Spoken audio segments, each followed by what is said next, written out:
Well, it's good to see you on this Tuesday. Thanks for choosing THV 11 this afternoon. I'm Jurnee Taylor. We're going to head straight over to the weather department where my friend is there. Hi there, meteorologist Nathan Scott. I'm your friend? Oh, it's so Nathan, sweet. you know that. Don't do that. Listen, Nathan, a lot of people will call this a beautiful day, but the clouds are bubbling up. Do we have some rain possibly on its way? Well, good afternoon to you, Jurnee. We start off the day with lots of sun. Now the clouds are definitely bubbling up. We have an upper level disturbance that's still near the vicinity, and that will produce the potential of some spotty showers out there. So here's the visible satellite with the temperatures. Before the clouds moved in, those temperatures have climbed up into the mid to upper 70s, 68 though in Mena. And you see that deck of clouds in northwest Arkansas that's diving its way down to the south and southeast. Here's the radar. There are a few light showers now down the landscape through the Ozarks, moving into Pope County, and they will continue to pivot their way down to the south and southeast throughout the course of the day. Future clouds and radar sees things this way, with that potential of a spotty shower, maybe even a rumble of thunder here or there. Certainly can't be ruled out, but we're not expecting any strong storms out there. And the best chance of rain for this afternoon will be locations off to the north and east of Little Rock, closer to that upper level system. Temperatures today, I think we pretty much hit the highs. Most locations will climb up to around the upper 70s. Some locations could reach 80 degrees, especially with more sunshine down into southwest Arkansas. I'll let you know if the dry weather pattern will be moving back into the region on your Wednesday coming up.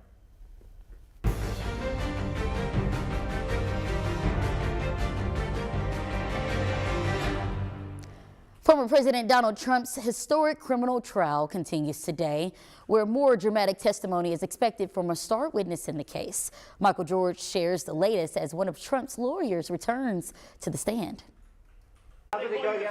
Michael Cohen is back on the stand at former President Donald Trump's criminal trial.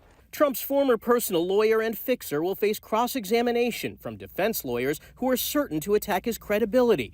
Cohen has admitted to lying under oath and has served jail time on charges related to hush money payments. You had a very mild-mannered, cooperative, yes ma'am, no ma'am type of witness, which is not the person that he is. Right. So we're going to see who he becomes on cross. Cohen testified for over 5 hours Monday, describing what prosecutors say were efforts to cover up alleged sexual encounters by paying off the women involved.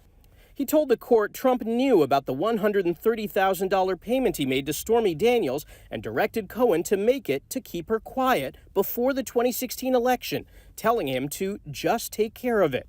Trump denies all of it. There was no crime. Everybody's saying there's no crime. Trump has pleaded not guilty to 34 charges that he falsified business records to disguise the reimbursements to Cohen, which were listed as legal fees. House Speaker Mike Johnson is among the high-profile GOP lawmakers attending the trial today. The president's actions in this matter were previously reviewed and no charges were filed. Why is that? Because there's no crime here. With Trump under a gag order, leading Republicans have been making appearances, showing their loyalty to the presumptive GOP presidential nominee. Mr. Trump, will you testify? Trump is the first former U.S. president to face a criminal trial. Michael George, CBS News, New York. And other news involving top U.S. officials, Secretary of State Anthony Blinken is in Ukraine as we speak for a meeting with the country's president, Volodymyr Zelensky, an effort to reassure Ukraine has full U.S. support as Ukraine faces military challenges due to a delay in aid provided by the U.S. The assistance is now on the way. Some of it's already arrived. More of it will be arriving. And that's going to make a real difference against the ongoing Russian aggression.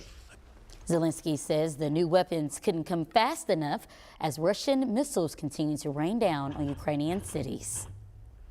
Nearly 2 months ago, we witnessed a massive cargo ship crash into the Francis Scott Key Bridge in Baltimore, Maryland, taking down multiple cars and killing several people. Months later, that wreckage still sits on the water, reminding folks of their terrifying day. But the city of Baltimore is still working to get things cleaned up. A series of small explosives went off on Monday, breaking up a large chunk of what's left of that bridge, clearing the way for progress to be made. That allows us to take the important next step of moving the vessel dolly over the next 48 hours and then going on to our next phase of work in restoring the full 700-foot wide by 50-foot deep federal navigation channel by the end of the month. The remains of all 6 workers killed in the accident have been found. Baltimore is offering $22 million to aid small businesses impacted and another $2.8 million in cash to support workers.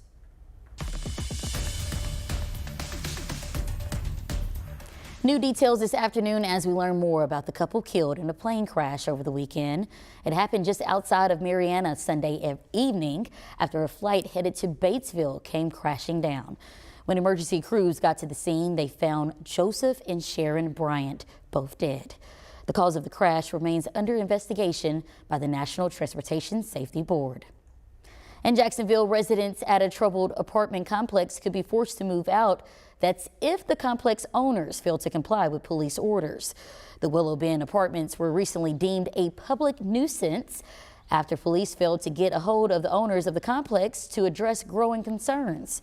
As a result, the owners have just 90 days to address 13 issues, and if they don't, some residents could be without a place to call home.